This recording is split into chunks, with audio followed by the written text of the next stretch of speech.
Hello again. Welcome back to Dr. Russell's Book Club, episode 5. We are going to cover chapters 5 and 6 because they kind of go together. There's so much tea that I have in my mug this time because there is a lot going on. So let's talk first about what happened and then what we're supposed to take away from it. So here's what's happening. Daisy and Gatsby finally have their epic meeting, which is interesting. They go with the plan. Nick invites Daisy over to his house. Gatsby shows up by surprise. Then they go to Gatsby's house. Daisy is going through it. She has gone through all of the emotions while they are at Gatsby's house. But it's very clear that there's some romantic tension going on between them. So that's essentially the action of chapter 5.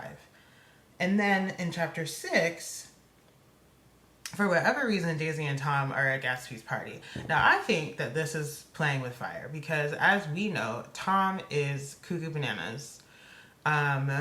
Remember, he's this burly, manly man. He's low-key rude.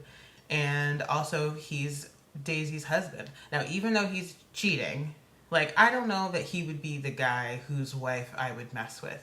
That's just me personally. So we're really playing with fire here. And Daisy, she doesn't really have a good time at this party with her husband, obviously, but also because she's not really feeling it over here in West Egg, because remember, they live in East Egg. So that's kind of what happens. We're now seeing this romance between Gatsby and Daisy get off to a little bit of a rough start-ish. So that's the tea. That is the tea.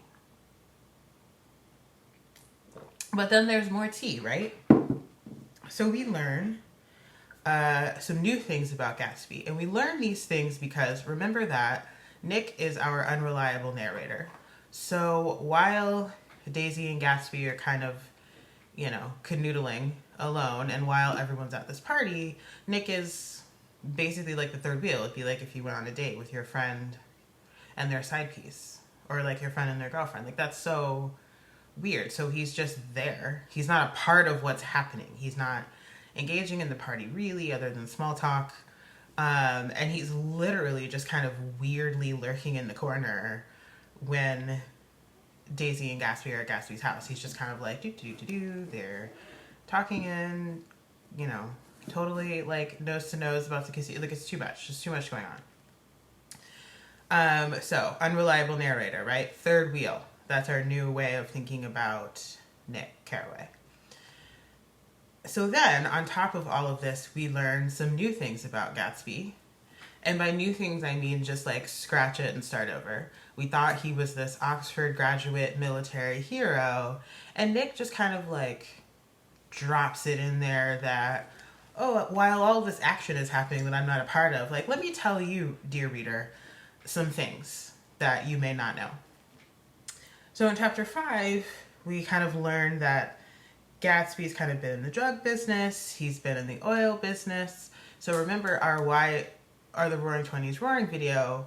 Part of it is because the mafia is running the thing.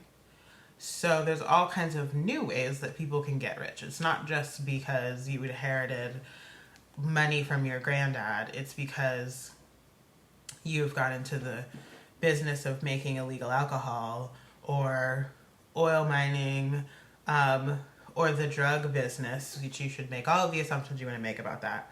And he tries to kind of get Nick to do it, and Nick is like, "No, I'm good." But doesn't really make any judgment about the fact that basically your friend just asked you to get into a low-key illegal business. So he is being shady. He's shady to everyone on the planet, but for whatever reason, he doesn't judge Gatsby, right? Which is an interesting thing about Nick, is why is he so fascinated with Gatsby? So there's that. But then in chapter 6, we learn this whole history. So we thought that he came from this old money, that his parents had died, that he inherited this money from his parents, that he goes gallivanting around the globe and then moves to New York in search of Daisy. That's what we think. We're halfway through the book, and that's what we think so far, up until we get to chapter 6, right? Then we learn his name's not even J. Gatsby. It's James Gatz. Like, what's that about? He comes from farm people, and like Nick calls them like lazy farm people. I'm just like, sheesh. Farming is hard. There's such thing as a lazy farm person. He worked as a clam digger and a salmon fisher, so he's kind of living life at sea, a rough life at sea. He thinks, okay, maybe I want to go to college, so he becomes a janitor, trying to work his way through school, and then he's kind of like, meh, for that, and he drops out. Then he meets this guy named Dan Cody and starts working for him on his yacht, doing whatever kind of jobs Cody needed, because Cody, he liked to sip on the liquor a little bit and couldn't really keep his life together, so he needed some help. He travels the world on sea with Dan Cody for 5 years. They circumvent the continent, I think Nick said like 2 or 3 times, which is a lot. Cody dies, and then Gatsby inherits several $1,000s from Dan Cody's estate, and that is how he becomes this person. So this brings us to, anyway, that's the tea on J. Gatsby, if that's your real name, James Gatz. This is a lot. And how he's been able to do this for so long without anybody figuring it out is beyond me. But that brings us to an important concept that I want to underscore for us now at this point in the story. So basically there's this idea of old money versus new money. East Egg is where the old money lives. Well, let me first just define what these are. So old money means that you are part of multiple generations of wealthy people. You could probably trace your lineage back to some European monarch somewhere, and generations over generations of high society people. That's who your family is. And that's where your money comes from. You probably have a trust fund or an inheritance. And that's a particular kind of society, right? Those people see themselves in a particular way and look down upon other people. So Tom and Daisy are old money. They are multiple generations of inherited money. They're rich for no reason, right? Didn't really have to do any work to get there. And they tend to look down on these other people. So remember that when Tom goes to hang out with his side piece Boo Thing in the city and he gets this apartment for her, she doesn't come from old money, right? Her husband is like a mechanic or whatever, but suddenly she takes on the sort of culture of his friends and starts acting all snobby like she comes from old money when she doesn't. So you've old money. You've always had servants. You inherit a chunk of money, you buy a house, you start a business, right? Multiple generations of wealthy high society people. New money, which is a relatively new concept in the United States in 1920. So remember, we went through a war, we're in the roaring 20s. Part of the reason why the roaring 20s are roaring is because we had an economic boom. So suddenly, more people have access to the privilege of wealth than those people who did before. So you've got somebody like Gatsby, who is new money, right? Clearly he comes from these farm people, but through a decade or two of like wheeling and dealing, now he's got this house over in West Egg.